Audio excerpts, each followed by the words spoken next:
New ইয়র্কের ম্যানহাটনের একটি ব্যস্ত সন্ধ্যা। শহরের কোলাহল হঠাৎ থমকে যায় এলোপাথারি গুলির শব্দে।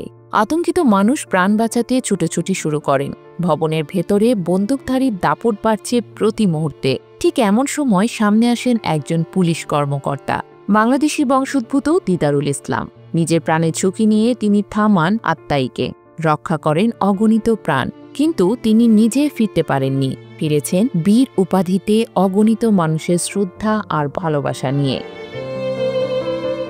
ঘটনাটি ঘটে গত সোমবার সন্ধ্যায় নিউ ইয়র্কের ম্যানহাটনের একটি বহুতল ভবনে। নিউ ইয়র্ক পোস্ট জানায়, নিহত পুলিশ কর্মকর্তা দিদারুল ইসলাম শেষ মুহূর্ত পর্যন্ত সাহসিকতার সঙ্গে দায়িত্ব পালন করেছেন এবং একাধিক প্রাণ বাঁচিয়েছেন নিজের জীবন বিপন্ন করে।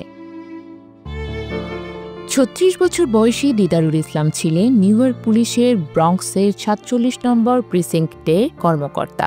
১৯২১ সালে বিভাগে যোগ দিয়েছিলেন। দায়িত্ব পালনে ছিলেন নিষ্ঠাবান, নির্ভীক। মৃত্যুর আগের মুহূর্ত পর্যন্ত তিনি নিজের কর্তব্যে অবিচল ছিলেন। বন্দুকধারী শেন তামুরার বিরুদ্ধে প্রতিরোধ করে না তুললে প্রাণহানির সংখ্যা আরও বাড়ত। সেই সাহসিকতার জন্যই তাকে এখন হিরো বলে ডাকছে নিউ ইয়র্ক।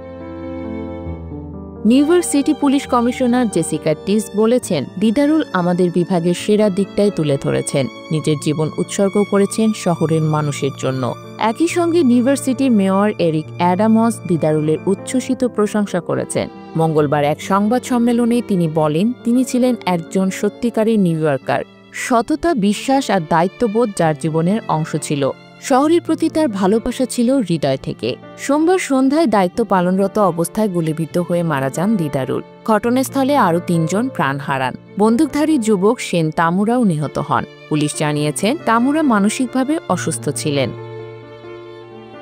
আজ নিউ ইয়র্ক শহর তাকে স্মরণ করছে কৃতজ্ঞ চিত্তে। তার এই আত্মত্যাগ নিউ ইয়র্কের পাশাপাশি গোটা প্রবাসী বাংলাদেশি কমিউনিটির হৃদয়েও গভীর শোক ও গর্বের রেখা এঁকে দিয়েছে। দিদারুল ইসলাম প্রমাণ করে গেছেন, বীরত্ব কোনো পোশাক বা পদবীর গায়ে লেখা থাকে না। সেটি প্রকাশ পায় সংকটের মুহূর্তে মানবতার ডাক শুনে দায়িত্বে ঝাঁপিয়ে পড়ার ভেতরেই।